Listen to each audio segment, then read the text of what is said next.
Praise lord అండి. దేవునికి మహిమ కలుగును గాక. ప్రార్థన చేసుకుందాం. పరిశుద్ధ గొప్ప దేవా, నీకు స్తోత్రం, స్తుతి, మహిమ, ఘనత, ప్రభావం చెల్లించుకుంటున్నాను నాయన. మన ఈ రోజున మా కోసం ప్రత్యేకమైన వాగ్దానం ఇచ్చి ఉన్నావు నాయన. ఆ వాగ్దానాన్ని బట్టి మీకే వేలాది కోట్లాది వందనాలు తెలియజేసుకుంటూ మేము ప్రభా ఈ కొత్త సంవత్సరంలో ఏ రీతిగా ముందుకు సాగాలో మాకు ఆ కృపను దయచేయమని, ఇదిగో ఈ రోజు నాయన నా ద్వారా నువ్వు మాట్లాడుతున్న ప్రతి మాట బిడ్డల జీవితంలో ప్రభా అంతరంగంలో సత్యంలాగా వెళ్ళి వారు చేయవలసిన వాగ్దానము, వారు చేయవలసిన కార్యములు ఏవైతే ఉన్నాయో వాటిని నేర్పించుటకు, నెరవేర్చుటకు కృప చూపించమని నజరుడైన యేసు ప్రభు నామములో ప్రార్థనతో అడిగి వేడుకుంటూ పొందుకుంటున్నాను తండ్రి, ఆమేన్. ప్రైజ్ లార్డ్ అండి. దేవునికి మహిమ కలుగును గాక. అందరికీ నూతన సంవత్సర శుభాకాంక్షలు అండి. అవును, నూతన సంవత్సరంలోనికి అడుగు పెట్టి ఉంటుండగా మరి ప్రతి ఒక్కరు అడిగే మాట ఒకటి ఉంటుంది కదా, ఏంటది? నూతన వాగ్దానం. హల్లెలూయా. ఈ సంవత్సరము దేవాది దేవుడు నీకు నాకు ఏమి వాగ్దానం ఇచ్చి ఉన్నాడు, అదే కదా మనం అనుకుంటాము, తీసుకుంటాము. ఎక్కడ తీసుకుంటాము? చర్చిలో తీసుకుంటాం వాగ్దానాలు, దేవుని సన్నిధిలో కనిపెట్టి వాగ్దానం తీసుకుంటాము. అంత మాత్రమే కాదు, ఒక నాలుగు చర్చిలకి, 4 సంఘాలకి వెళ్ళి 4 సంఘాలలో కూడా వాగ్దానాలు తీసుకుంటామండి. అందరిని బట్టి దేవునికి మహిమ కలుగును గాక. కానీ దేవుడు ప్రతి వాగ్దానము ఆమేన్ అవును గాక. హల్లెలూయా. దేవునికి మహిమ కలుగును గాక. నువ్వు రాత్రి తీసుకున్న 31వ తారీఖు రాత్రి తీసుకున్న వాగ్దానమే కావచ్చు, ప్రతి సంఘానికి వెళ్ళి తీసుకున్న వాగ్దానమే కావచ్చు, కొత్త సంవత్సరం దినమున తీసుకున్న వాగ్దానమే కావచ్చు, అది ఏ వాగ్దానమైనా నెరవేర్చబడుతుందండి. ఎందుకంటే నమ్మదగిన దేవుడండి. ఆయన మాట ఇచ్చి తప్పే దేవుడు కాదు. నువ్వు విశ్వాసంతో, దేవా నా కోసము నువ్వు ఈ సంవత్సరం ఏమి ఏర్పాటు చేసి ఉన్నావని నువ్వు అడిగిన ఎడల ఆయన ఖచ్చితంగా ఇచ్చి ముందుకు నడిపిస్తాడు, నెరవేరుస్తాడు. కానీ మనం ఏ రీతిగా ఉండాలి అనేది కూడా మనకు ముఖ్యం కదండి. అందుని బట్టి దేవునికి మహిమ కలుగును గాక. ఈరోజు మరి నా వైపు నుండి, అంటే నా నుండి దేవాది దేవుడు మరి మీకేం చేయమని చెప్తున్నాడు? అవును, వాగ్దానాలైతే ఆయన ఇస్తున్నాడు. మరి ఈ రోజు ప్రత్యేకమైన వాగ్దానం అంటే నెరవేర్చడానికి మరి ఈ రోజు నా ద్వారా grace and truth ministries house of prayer తరపు నుండి దేవాది దేవుడు గాస్పెల్ టీవీ ద్వారా ఇవ్వబోతున్న ఈ వాగ్దానం ఏంటో చూద్దామా? అందుని బట్టి దేవునికి మహిమ కలుగును గాక. మరి మత్తయి సువార్త 10వ అధ్యాయము అంతా కూడా మనకి దేవుడిస్తున్న వాగ్దానం అండి. అవును, మరి అందులో ఎన్ని వచనాలు ఉన్నాయని ఆలోచన చేస్తే 42 వచనాలు ఉన్నాయండి. హల్లెలూయా. మరి ప్రతి వచనాన్ని నువ్వు వాగ్దానంగా స్వీకరిస్తావా? ప్రతి వచనాన్ని ఈ 2019కి మరి దేవాది దేవుడు నీకు ఇస్తున్న వాగ్దానంగా నువ్వు స్వీకరించి ముందుకు సాగాలని ఇష్టపడుతున్నావా అని దేవుడు ప్రశ్నిస్తుండగా మరి ముందుకు సాగుదామా అండి. దేవునికి మహిమ కలుగును గాక. అరే, ఒక్క మాట, ఒక్క వాక్యము చాలు, అదే నెరవేర్చబడితే చాలు అనుకుంటున్నావేమో. మరి ఇదంతా ఏంటి సిస్టర్ అని నువ్వు అనుకుంటే మరి ముందుకు వెళ్దామండి. కొన్ని సత్యాలు మనకి దేవుడు బయలుపరచును గాక. మత్తయి సువార్త 10వ అధ్యాయము 1వ వచనం నుండి మీకోసము కొద్దిగా చదువుతుండగా మరి జాగ్రత్తగా వినండి.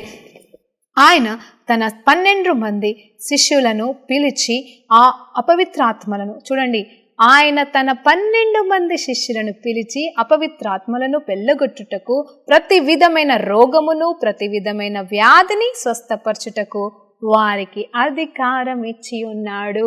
హల్లెలూయా. ఇది మొదటి వాగ్దానంగా వద్దా? నీకు వద్దైతే నేనే తీసుకుంటాను. హల్లెలూయా. దేవునికి మహిమ కలుగును గాక. 42 వచనాల వాగ్దానాలు అనేసరికి భయపడిపోయారు కదా. మరి మొట్టమొదటి వాగ్దానమే ఈ రోజు, ఈ సంవత్సరము నీకు నాకు మరి గాస్పెల్ టీవీకి దేవుడిస్తున్న వాగ్దానం అండి. అది ఏంటి అంటే, ఇదిగో ఆయన ఏమి ఇస్తున్నాడు తెలుసా? మన కోసము, మనకు ఆయన అధికారాన్ని ఇస్తున్నాడు. ఎలాంటి అధికారం ఇస్తున్నాడు అంటే, తన శిష్యులకి, తన మొట్టమొదటి శిష్యులకి ఇచ్చిన అధికారాన్ని, అథారిటీని ఇచ్చి మనల్ని మరి పంపిస్తున్నాడు. ఎక్కడికి అంటే 2019వ సంవత్సరంలోనికి. హల్లెలూయా. దేవునికి మహిమ కలుగును గాక. ఇదిగో ఇతరులకి దీవెనకరంగా ఉండడానికంట, ఇదిగో అపవిత్రాత్మల్ని వెళ్ళగొచ్చుటకు, ప్రతి విధమైన రోగమును, ప్రతి విధమైన వ్యాధిని స్వస్థపరచుటకు నీకు నాకు దేవుడు అధికారం ఇస్తున్నాడండి. అది మొదటి వచనం అండి. అందుని బట్టి దేవునికి మహిమ కలుగును గాక. మరి ఇక్కడ మరి శిష్యులకి ఆ సందర్భం ఏంటి అనేది కూడా మనం తెలుసుకోవాలి కదండి. మరి అది మనము నేర్చుకోవాల్సిన జ్ఞానము మనకి కావాలి. కాబట్టి మరి దేవాది దేవుడు మనల్ని నడిపించును గాక. మరి ఇక్కడ జరుగుతున్న సందర్భం ఏంటి అనేది చూస్తే, శిష్యులతో కొండ మీద ప్రసంగం చేశాడండి. కొండ మీద ప్రసంగం గురించి మనకి తెలుసు. మరి ఆయన ఏ రీతిగా నువ్వు జీవించాలి, ఏ రీతిగా ఉండాలి, పరలోక రాజ్యం ఏ రీతిగా ఉందని కొన్ని సత్యాలు బోధిస్తూ, కొన్ని మాటలు చెబుతూ, మరి ఎన్నో సత్యాలు మరి అక్కడ మరి దేవుడు మరి శిష్యులకి, అలాగే ఎంతో మంది జనాలకి కూడా మరి తను చెప్పినట్టుగా మనకి వారికి తెలుసు. మరి సిద్ధపరిచాడండి. మీరు ఏ రీతిగా ఉండాలో, మీరు ఏ రీతిగా ఉండకూడదో కొన్ని విషయాలు నేర్పించి మరి 10వ వచనంలో అంటే ఆల్రెడీ అప్పటికి పిలిచాడు. మరి 10వ అధ్యాయం అయిపోయే లోపలనే ఆ మత్తయి సువార్తలో అప్పటికి వారిని పిలిచాడు, ఏర్పాటు చేసుకున్నాడు, ఎన్నుకున్నానని చెప్పాడు. వాళ్ళకి కొండ మీద ప్రసంగం సంబంధించిన ప్రతి మాట అంటే ఆయన హృదయాంతరంగంలో వచ్చిన ప్రతి సత్య బోధ వారికి చేసి మరి అదే గొప్ప తర్ఫీదు ట్రైనింగ్గా మరి ఒక క్రమశిక్షణ కలిగిన ఒక మరి జ్ఞానంతో నింపి మరి దేవాది దేవుడు ఇప్పుడు ఈ 10వ అధ్యాయంలో చేస్తున్న కార్యం ఏంటంటే అతను యేసుప్రభు వారు అప్పుడు బతికే ఉన్నారండి. ఆయన ఇంకా సిలువ దగ్గరికి వెళ్ళట్లేదు, ఇంకా సమయం ఉంది. మరి అది ఏ సంవత్సరమో, మరి ఆ 3.5 సంవత్సరంలో ఈ 10వ అధ్యాయము ఏ సంవత్సరంగా చెప్పబడుతుందో నాకు తెలియదు. కానీ మరి అప్పటికే కొన్ని దినములైన తర్వాత ఆ శిష్యులతో సహవాసం చేస్తున్న ఈ దేవాది దేవుడు చెప్తున్న మాట ఏంటంటే, ఇదిగో మీకు నేను అధికారం ఇచ్చి ఉన్నాను, ఇదిగో అథారిటీని ఇచ్చి ఉన్నాను. ఏమని? శక్తిని కూడా ఇచ్చాడంట. Yes, I have given you power and authority. మరి ఆ పవర్ కూడా ఇచ్చాడు, ఆ అధికారాన్ని కూడా ఇచ్చాడు. మరి ఆ వచనం ఎక్కడ ఉందంటే 3వ వచనంలో ఉంటుందండి, 3-4 వచనాల్లో ఉంటుంది. మరి ఏమంటున్నాడంటే, వెళ్ళి మీరు ఆ దయ్యాలను ఎల్లగొట్టండి, ఇదిగో అనారోగ్యంతో ఉన్న వారిని స్వస్థపరచండి, మీరు స్వస్థపరచుటకు, ఇదిగో మీరు వాటిని ఎల్లగొట్టుటకు నేను మీకు పరలోకము నుండి ఇచ్చిన ఆ శక్తి, పరిశుద్ధాత్మ శక్తి పొందుకోక ముందు జరుగుతున్న సంఘటన అండి ఇది. ఏమంటున్నాడంటే, ఇదిగో నా అధికారాన్ని మీకు ఇచ్చి ఉన్నాను, నా శక్తిని మీకు ఇచ్చి ఉన్నాను, కాబట్టి మీరు ఎలా కార్యం చేయమని చెప్తున్నాడు. హల్లెలూయా, దేవునికి మహిమ కలుగును గాక. ఇక్కడ ఆలోచన చేద్దామా, ఈ 12 మంది శిష్యులలో హల్లెలూయా యూదా ఇస్కరియోతు ఉన్నాడా లేడా? యూదా ఇస్కరియోతు ఉన్నాడా లేడా అని ప్రశ్నిస్తే ఉన్నాడు. అంటే మరి ఆయనకు కూడా ఆ వాగ్దానం నెరవేర్చబడింది. ఆయన కూడా 12 మందితో పాటుగా మరి మిగతా 11 మందితో పాటుగా వెళ్ళాడు, స్వస్థపరిచాడు, హీలింగ్స్ చేశాడు, హల్లెలూయా, దయ్యాలను ఎల్లగొట్టాడు. కానీ తనలో కూడా మరి ఆ ధనాశ అనే దయ్యం ఉందండి. హల్లెలూయా, దేవునికి మహిమ కలుగును గాక. మరి ఆ తర్వాత చూస్తే మరి ఇంకొక మాటలోనికి వెళ్తా ఉంటే మరి అప్పటికే పరిశుద్ధాత్మ దేవుడు అయితే మరి వారు తెలిసిన వారు కాదు, అనుభవం తెలియదు. మరి యేసుప్రభు వారు మరణించిన తర్వాత ముందు కూడా మరి ఏమంటున్నాడు అంటే ఒక మాట అంటున్నాడు, ఇదిగో పరలోకం నుండి మీకు మరి యోహాను సువార్తలో మొత్తం మాట్లాడుతున్నాడు కదండి. ఏంటంటే పరలోకం నుండి మీకు పరిశుద్ధాత్మను ఇవ్వబోతున్నాను, మీకు అనాథలుగా మిమ్మల్ని విడిచిపెట్టక ఆదరణకర్తగా ఉండి మిమ్మల్ని నడిపిస్తాడు, మీకు తోడుగా ఉంటాడు, మీకు అండగా ఉంటాడు, మీకు స్నేహితుడిగా మరి సహాయకుడిగా ఉంటాడని చెప్తున్నాడు. మరి ఆ వాగ్దాన పరిశుద్ధాత్మ దేవుడైతే అప్పటికి వీరు పొందుకోలేదు. కానీ దేవుని శక్తిని, దేవుని అధికారాన్ని అంటే యేసు ప్రభు వారికి ఇవ్వబడిన అదే అధికారాన్ని మరి యేసు ప్రభువు ఇచ్చారండి. మరి ఆయన నామంలో మరి స్వస్థతలు చేస్తున్నారు, మరి డెలివరెన్స్ చేస్తున్నారు. అందును బట్టి దేవునికి మహిమ కలుగును గాక. మరి 7వ వచనంలో చూసినప్పుడు మరి 10వ అధ్యాయము 7వ వచనంలో చూసిన go and preach the Kingdom is near, పరలోక రాజ్యము సమీపిస్తుంది అనే సత్యాన్ని బోధించమంటున్నాడు. ఇంకేం చెప్తున్నాడు తెలుసా అండి, మరి వారి దగ్గర నుండి మీరు ఏమీ తీసుకోవద్దు, అలాగనే మీరు ఏమీ తీసుకొని వెళ్ళకూడదని చెప్తున్నాడు. అందును బట్టి కూడా దేవునికి మహిమ కలుగును గాక. సరే, ఇది పాతని ఆ సమయంలో ఆ కాలంలో వర్తిస్తుందేమో, కానీ 10వ వచనంలో చెప్తున్నాడు worker is worthy of his food అంట. మరి పరిచారకుడు అంటే పని చేయవాడు ఆహారమునకు పాత్రుడు కాడా? ఎవరి పని అండి? దేవుని పని చేస్తున్నవాడు మరి ఆహారానికి పాత్రుడు. కాబట్టి ఖచ్చితంగా మీ ఆహారాన్ని నేను ప్రొవైడ్ చేస్తాను, మీకు కావాల్సిన ప్రతిదీ నేను ఇస్తాను. మీరు అనవసరంగా సంచులు మోసుకొని వెళ్ళకండి, బట్టలు పట్టుకొని వెళ్ళకండి, ఇంకో జత చెప్పులు కానీ ఏది కానీ బంగారం కానీ వెండి కానీ ఏది తీసుకెళ్ళొద్దు. కేవలం నా నామంలో మీరు వెళ్ళి స్వస్థతలు విడుదల చేస్తూ ఉండండి, అంతే. అదే దేవుడిచ్చిన ఆజ్ఞ ఆ 12 మందికి. అది కూడా యేసు ప్రభు వారు ఉన్న సమయంలో. జాగ్రత్తగా గమనించండి, యేసు ప్రభు వారు జీవిస్తున్న సమయంలో. అంటే వాళ్ళు వెళ్తున్నారు, స్వస్థత యేసు ప్రభు లేకుండా వెళ్తున్నారు, హీల్ చేస్తున్నారు, మరి అవన్నీ చేసి మరి వచ్చి రిపోర్ట్ కూడా చేస్తున్నారు. జాగ్రత్తగా గమనించండి ఇక్కడ ఏమి జరుగుతుంది. ఇంకొక మాట అంటున్నాడు అక్కడ, చక్కటి మాట 10వ వచనంలో. మరి 9వ వచనంలో freely you received so freely give. మరి ఏమంటున్నారు? అధికారం అంట, మరి ఆ శక్తి అంట. ఇదిగో ఉచితంగా మీరు పొందుకున్నారు. మీరేం ప్రయాస పడలేదు, మీరు ఉపవాసం ఉండలేదు, ఇక్కడ మీరు ప్రార్థించలేదు, మీరు అడగలేదు, పోనీ మీరు కష్టపడలేదు దీనికోసం. కానీ నేను ఇస్తున్నాను, మీరు నా శిష్యులు కాబట్టి, నాతో పాటుగా పాలు భాగస్తులుగా మీరు ఉండాలి కాబట్టి నేను మీకు అధికారాన్ని ఇస్తున్నాను. ఆ అధికారాన్ని మరి మీరు దుర్వినియోగం చేసుకోకుండా మరి రైట్ఫుల్గా కరెక్ట్గా మీరు వాడుకోండి. అది కూడా ఫ్రీగా ఫ్రీగా ఇవ్వండి, ఎందుకంటే ఫ్రీగా మీరు పొందుకున్నారు. అందును బట్టి కూడా దేవునికి మహిమ కలుగును గాక. ఇంకొక మాట ఏమంటున్నారంటే, మీరు ఏ ఇంటికైనా వెళ్తే, ఏ ఊర్లోనూ అడుగు పెడితే, ఆ ఊర్లో ఏది సమాధానకరమైన ఇల్లు చూసి, అంటే మిమ్మల్ని వర్తిఫుల్ అంటే నమ్మకమైన ఇల్లు, మంచి ఇల్లు ఎవరు ఉన్నారు అనేది చూసి వారింటికి వెళ్ళి అక్కడ మీ నుండి మరి ఆ పరిచర్య చేయండి అని కూడా చెప్తున్నాడు. అంటే వేరే వేరే ఊర్లకు కూడా పంపిస్తున్నాడు యేసుప్రభు వారు. అప్పుడు ఆ తర్వాత ఒక మాట అంటున్నాడు, అక్కడ వారు నీతో సమాధానంగా ఉంటే, వారు నీతో బాగుంటే, ఆ కుటుంబమే కావచ్చు, నేను చేరదీసిన వాళ్ళు మంచి వారైతే నీ సమాధానం, హల్లెలూయా. ఇదిగో చూడండి, శిష్యులకి దేవుడు ఏమిస్తున్నాడు ఇక్కడ? అధికారము, పవర్ మాత్రమే కాదు, సమాధానం కూడా ఇస్తున్నాడు. జాగ్రత్తగా వినండి. మీ సమాధానము వారి మీదకి వచ్చును కాక, వారి కుటుంబం మీదకి వచ్చును కాక, ఒకవేళ వాళ్ళు నేను మంచివారు కాని ఎడల, అంటే నేను కాదని పంపివేస్తే, తోసివేస్తే, వారి సమాధానం, వారి మీద నువ్వు పెట్టిన సమాధానం తిరిగి నీకే వస్తుందంట. హల్లెలూయా. సమాధానం వ్యర్థము కాదు. నేను ఒక్కొక్క వచనాన్ని ఎందుకు మీకు ఇప్పుడు ఎక్స్ప్లెయిన్ చేస్తున్నాను అంటే, ఇదిగో సేవకులారు వింటున్నారు, సేవకులు వింటున్నారు, నేను ఒక సేవకురాలుగా మాట్లాడుతున్నానండి. ఇదిగో సేవ చేయాలని ఆశ కలిగి ఉందా నీకు? ఇదిగో నువ్వు నిజంగా దేవుని చేత పిలువబడ్డావా? నువ్వు ఒక దేవుని నామంలో దేవుని నమ్ముకున్న ఒక వ్యక్తివా, ఒక స్త్రీవా, ఒక చెల్లివా అని దేవుడు చెప్తున్నాడు. ఏమంటున్నాను అంటే, నువ్వు దేవుని నమ్ముకుంటే చాలండి, ఈ అధికారం నీది, ఇదిగో ఈ శక్తి నీది, ఇదిగో నువ్వేమైనా చేయగలవు. ఇది కేవలం సేవకులకు మాత్రమే కాదు, ఒక సామాన్య విశ్వాసులకు కూడా ఇవన్నీ కూడా వర్తిస్తాయి. కాబట్టి యేసునామంలో నేను మాట్లాడుతున్నానండి. అవును, సమాధానం వ్యర్థం కాదంట. మనం ఏమనుకుంటాం తెలుసా? ప్రయాసపడతాం కదా, పని చేస్తాం, ఇదిగో వెళ్ళాము, వాళ్ళ ఇంటికి వెళ్ళాము, వీళ్ళింటికి వెళ్ళాము, కానీ ఇదిగో మమ్మల్ని త్రోసివేశారు, ఇదిగో ఫస్ట్ బాగానే ఉండే, కాకపోతే ఇట్లయిపోయింది, మా సమాధానమే పోయిందని చెప్పేసి అంటా ఉంటాము. నిజమే అండి. కానీ దేవుడు ఇస్తున్న వాగ్దానం ఏంటి తెలుసా?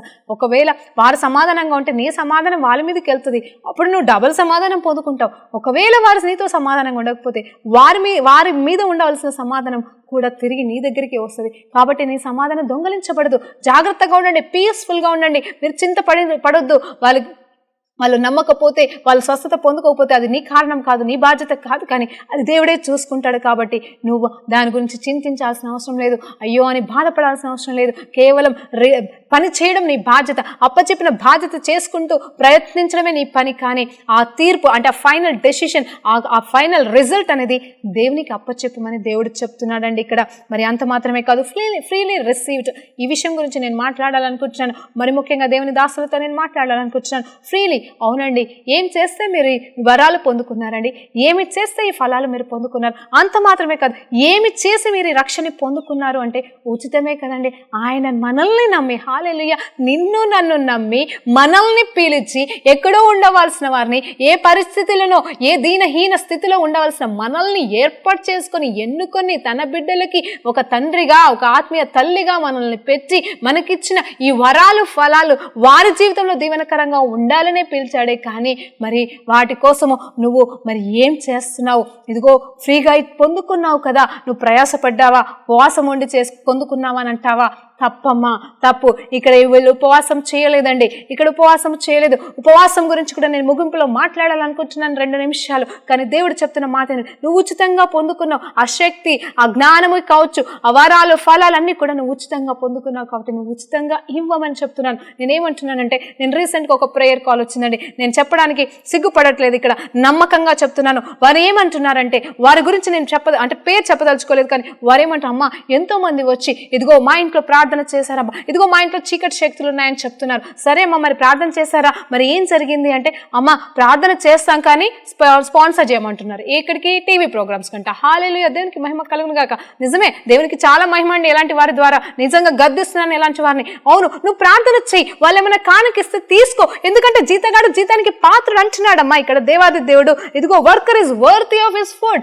Yes, you have to take నువ్వు తీసుకో, నువ్వు ఆఫరింగ్స్ తీసుకో, నువ్వు కానుకలు తీసుకో. వాళ్ళు వాళ్ళ శక్తికి మించింది మాత్రం నువ్వు అడగడానికి వీల్లేదని చెప్తున్నాను ఈరోజు. ఇదిగో నేను గద్దిస్తున్నాను. నువ్వు ఫ్రీగా పొందుకున్నావు, ఫ్రీగా ఇచ్చే బాధ్యతనే నీది. ఒకవేళ నీకు అవసరం అనిపిస్తే నువ్వు తీసుకో, అడిగి మామూలుగా తీసుకో. కానీ ఇదిగో మేము చేస్తాం. ఏంటండి మీరు చేసేది? నేను చేసేది దేవుడమ్మా, చేసేది దేవుడయ్యా, చేసేది మనలో ఏమీ లేదు, మనమంతా వ్యర్థం, మనం మామూలు మట్టి వారమే, మనలో ఏమీ లేదు. హల్లెలూయా, దేవునికి మహిమ కలుగును కాక. ఈరోజు దేవాది దేవుడు నా ద్వారా నిజంగా గద్దిస్తున్నాడు. ఇది నా ఆవేదన అని నేను అనుకుంటున్నానేమో, కానీ నిజానికి ఇది దేవుని ఆవేదన. ఆయన నిన్ను పిలిచాడమ్మా, ఆయన నిన్ను పిలిచాడయ్యా, నిన్ను నమ్ముతున్నాడు. నీకోసం ఏర్పాటు చేసిన పరలోకపు కిరీటము గొప్పదై ఉంది. కానీ ఇక్కడ మాత్రం నువ్వు బాధ్యత కలిగిన ఒక తండ్రిగా నిలబడి నువ్వు ముందుకు సాగితే దేవాది దేవుడు నేను ఎంతగానో దీవించాలనుకుంటున్నాడు. నువ్వు అడిగిన దానికంటే, ఊహించిన దానికంటే ఎక్కువ ఇస్తాడు. నీకు ఎక్కడ లోటు చెయ్యడమ్మా. ఇక్కడ తన శిష్యులు, ఆ మొదటి 12 మంది శిష్యులకే మరి లోటు చేయని దేవుడు నీకు నాకు ఎందుకు లోటు చేస్తాడనుకుంటున్నావు?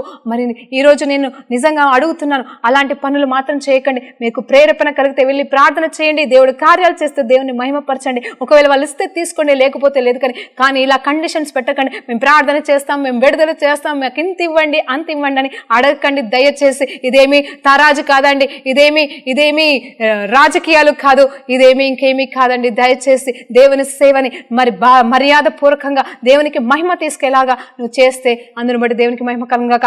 అందుకే అన్నాను, 12 మంది శిష్యుల యూదా ఇస్కరియోతు ఉన్నాడా లేడా? హల్లెలూయా. అవును, విడిపిస్తున్నాడు. నువ్వు కూడా విడిపిస్తావు, ఎందుకంటే నీకు ఆ శక్తి ఇచ్చాడు దేవుడు, ఆ వరాలు ఇచ్చాడు కాబట్టి నువ్వు విడిపిస్తావు. వాళ్ళు డబ్బులు ఇచ్చి విడిపిస్తున్నావు, అంతేనా? మరి డబ్బుల కోసం నువ్వు చేస్తే అది దేవునికి మహిమ కాదమ్మా. నిజమే, నాకు బాధేస్తుంది ఈరోజు, మరి మాట్లాడడానికి కూడా ముందుకు సాగలేకపోతున్నాను. అందును బట్టి కూడా దేవునికి మహిమ కలుగును గాక. ఆత్మదేవుడు నీతో నాతో మాట్లాడను గాక.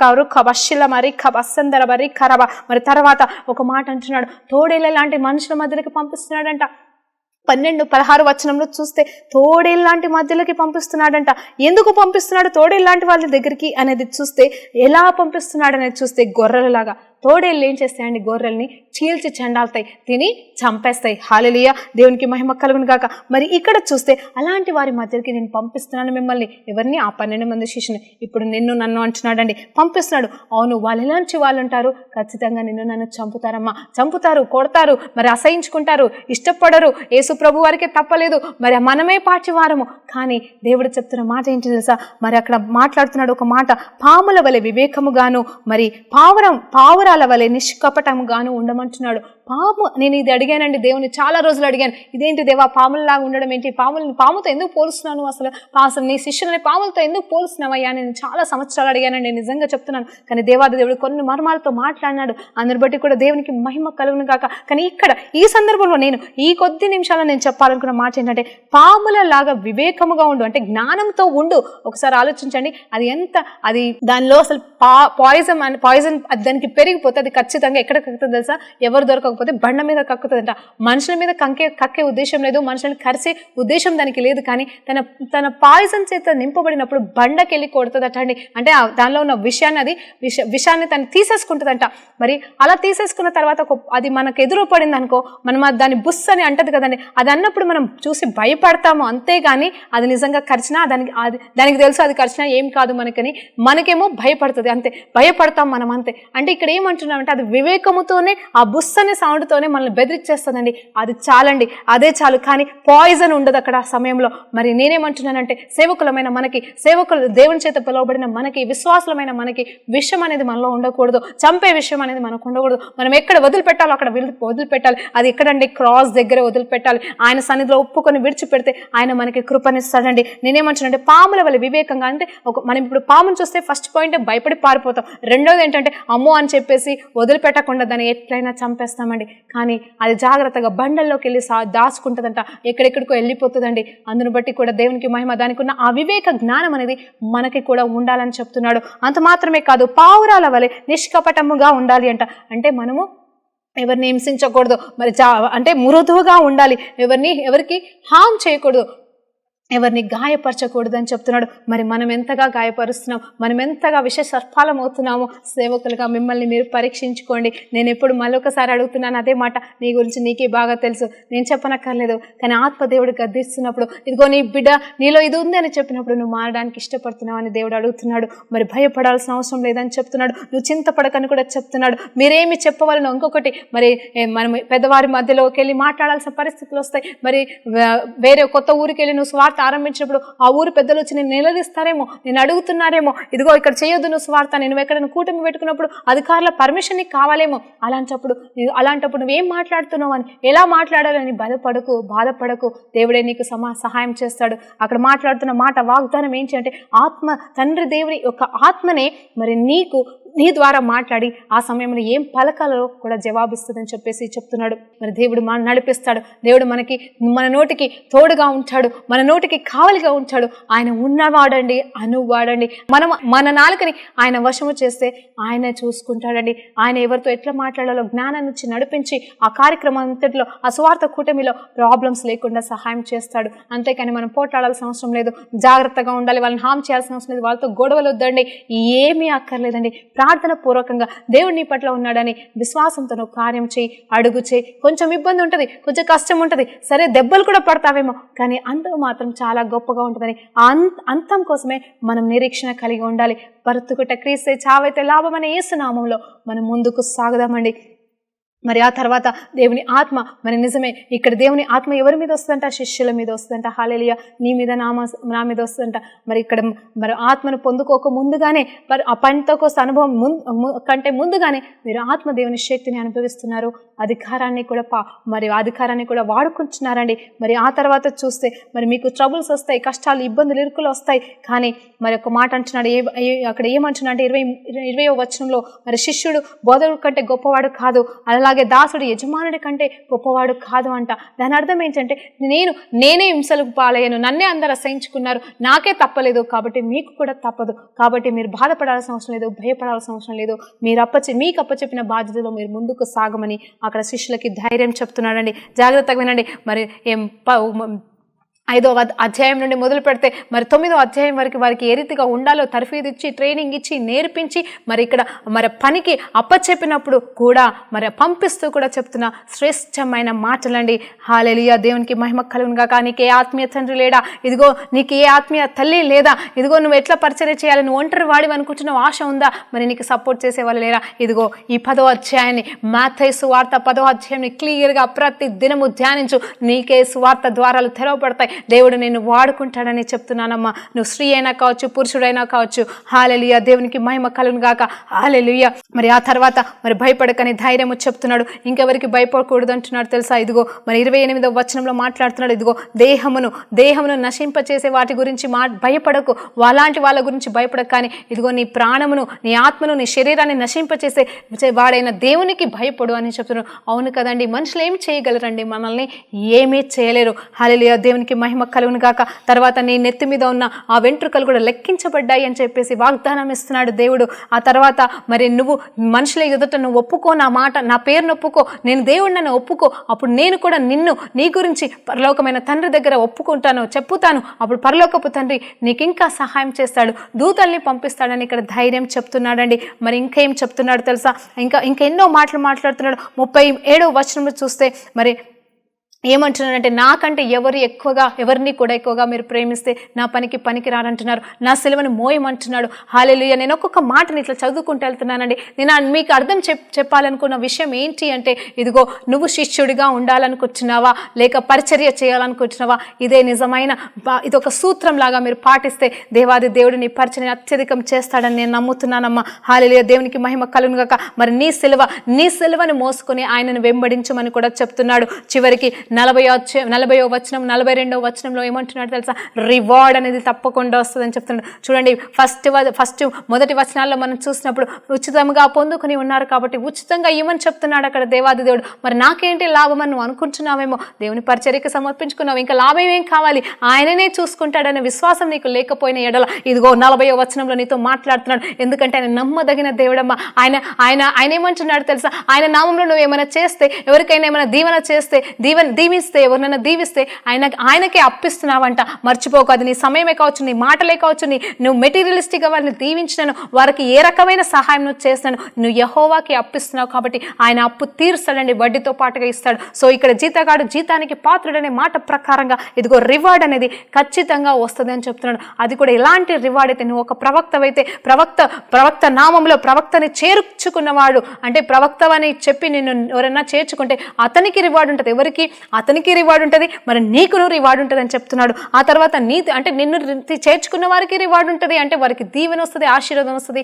అలాగే నీ జీతం కూడా నీకు ఉంటుందని చెప్తున్నాడు. హల్లెలూయా, దేవునికి మహిమ కలుగును గాక. ఒక గ్లాస్ నీళ్ళు ఇచ్చినను వారికి దీవెన ఆగిపోదు అని కూడా చెప్తున్నాడు. మరి ఇవన్నీ విషయాలు చెప్తుంటుండగా మరి ముగింపులోనికి నేను వస్తున్నానండి. మరి మొట్టమొదటిగా మనం ఈరోజు నేర్చుకున్న విషయం ఏంటంటే ఆయన వాగ్దానం ఇచ్చినాడు కదా. ఆ వాగ్దానం ఏంటంటే అధికారాన్ని ఇచ్చాడు. మరి మనం అనుకుంటాం కదా ఉపవాస ప్రార్థన, మరి అది కూడా చెప్పాలి కదండి. నేను ఉపవాసం గురించి ఒక మాట చెప్పాను కదా. ఉపవాసం ఉండి 40 రోజులు 50 రోజులు ఇదిగో నేను ఉపవాసం ఉండి ఈ శక్తులు తెచ్చుకున్నాను, అంటే ఆ పరిశుద్ధాత్మ వరములు పొందుకున్నాను, ఇదిగో పరిశుద్ధాత్మ దీవెనలు పొందుకున్నాను, ఇదిగో ఇప్పుడు నేను ఆ వరాల మీద పని చేస్తున్నానని చెప్పేసి నువ్వు అంటున్నావేమో. అవును, దేవుని సన్నిధిలో విశ్వాసముతో ఇవన్నీ కార్యాలు కూడా ఆత్మశక్తి పొందుకోక ముందుగానే దేవుని మాట ద్వారా పొందుకున్న శక్తి ద్వారా వీరన్నీ చేశారండి. వారు ఏమంటున్నారు తెలుసా? శిష్యులు వెళ్ళి ఇదిగో దేవా నిజమే, నువ్వు చెప్పినట్టే నిజమైంది. ఏంటంటే నీ నామంలో మేము ఏ ప్రార్థన చేసినా మరి అక్కడ జరిగిపోతున్నాయి. అంత మాత్రమే కాదు, దయ్యములు కూడా మాకు లోబడుతున్నాయి అని చెప్పి వాళ్ళు ఆనందిస్తున్నప్పుడు దేవాది దేవుడు వారితో చెప్తున్న మాట ఏంటంటే తెలుసా? ఇదిగో ఆ దయ్యాలు మీకు లోబడుతున్నాయని సంతోషించకండి, అది కాదు ముఖ్యమైనది. ఇదిగో మీ నామము పరలోకపు జీవపు గ్రంథములో లిఖించబడినందున సంతోషించండి అని చెప్తున్నాడండి. హల్లెలూయా, దేవునికి మహిమ కలుగును గాక. ఈ మాట నీకు నాకు కూడా వర్తిస్తుంది. నువ్వు ప్రార్థన చేస్తే దయ్యాలు పోతున్నాయా? నువ్వు ప్రార్థన చేస్తే క్యాన్సర్ వ్యాధిని వాళ్ళు స్వస్థత పొందుకుంటున్నారేమో, నువ్వు ప్రార్థన చేస్తే చచ్చిపోయిన వాళ్ళు లేస్తున్నారేమో, నువ్వు ప్రార్థన చేస్తే మరి మిరాకిల్ సైన్స్ వండర్స్ అన్నీ నేను వెంబడిస్తున్నాయో. ఎందుకంటే ఆయన వాగ్దానం నిజమే. కానీ నువ్వే స్థితిలో ఉన్నావు, నువ్వే పరిస్థితిలో ఉన్నావు. మొట్టమొదటిగా చెప్పినట్టుగా డబ్బులు అడుగుతున్నావా, లేకపోతే వాళ్ళు ఇస్తే సంతోషంగా తీసుకుంటున్నావా అని దేవుడు అడుగుతున్నాడు. అంత మాత్రమే కాదు, సమాధానము పోయిందని నువ్వు కృంగిపోతున్నావా? కృంగిపోనక్కర్లేదు. నీ సమాధానము నీ నుండి ఎవ్వరు ఎన్నటికి తీయలేరు అని చెప్తున్నాడు. రిజల్ట్స్ నువ్వు చేసే ప్రతి పని నీ ప్రయాసం ఏది కూడా వ్యర్థము కాదు. కాబట్టి ఆయన మీద నమ్మకంతో ముందుకు సాగు అని చెప్తున్నాడు. మరి చివరిగా చెప్తున్న మాట ఏంటంటే నీ మాట అక్కడ ఉంటుంది కదండి ఒక మాట. 7వ అధ్యాయంలో మత్తయి సువార్త 7వ అధ్యాయంలో క్లియర్గా రాయబడి ఉంటుంది. ప్రభు అని నన్ను పిలిచిన వారందరూ నా రాజ్యంలోకి వచ్చిన వారు కాదంటున్నారు. అక్కడ క్లియర్గా ఒక వచనం ఉంటుంది. ఏంటి అంటే, నేను అడిగాను ప్రభు ఏంటి దీని అర్థం, అసలు దీని గురించి ఒక్కొక్కరు మాట్లాడుతున్నారు, దీని అర్థం ఏంటి దేవా అన్నప్పుడు క్లియర్గా చెప్తుందంటే ఇవే అండి. ఆ దయ్యాలు నిలగొడుతున్నారు, అద్భుతాలు చేస్తున్నారు, యేసునామములో చేస్తున్నారు, ఇలాగే 12 మంది లాగానే చేస్తున్నారు. కానీ అక్కడ ఏమంటున్నారంటే అతిక్రమము చేసిన వారులారా అంటున్నారు. నిజంగా అక్కడ అతిక్రమం అంటే ఏదో తప్పుదారిలో వెళ్తున్న వారి గురించి కాదు. ఇది నేను గతంలో మళ్ళీ చెప్పానండి. దానికంటే ముందు వచనంలో, ఆ వచనానికంటే ముందు వచనంలో చదివినప్పుడు వారి క్రియ వారి ఫలాల్ని బట్టి, ఫలాలు అంటే ఇదిగో నీలో మంచితనము, దయాలత్వము, కరుణ, కటాక్షము, ప్రేమ ఇవన్నీ ఉన్నాయా లేవా, ఇందులో నువ్వు ఫలిస్తే అప్పుడే దేవాది దేవుడు ఆ రాజ్యానికి వారసుడిగా చేస్తాడంట.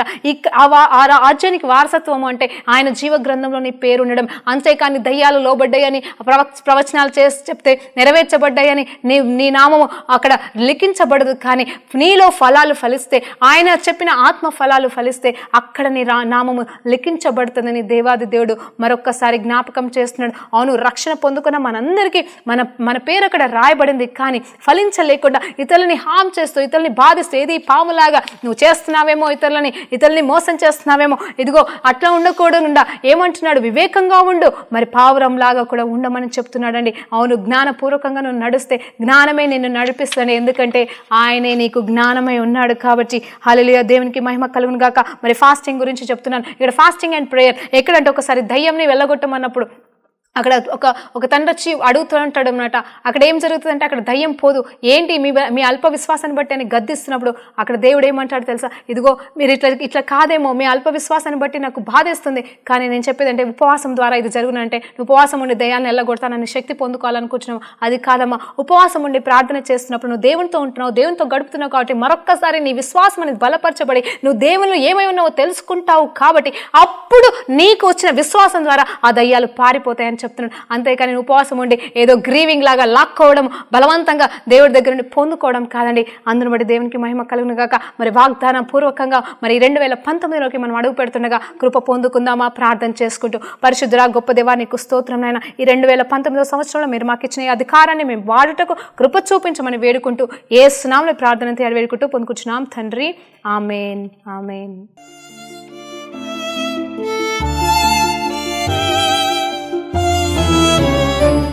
Cristi serva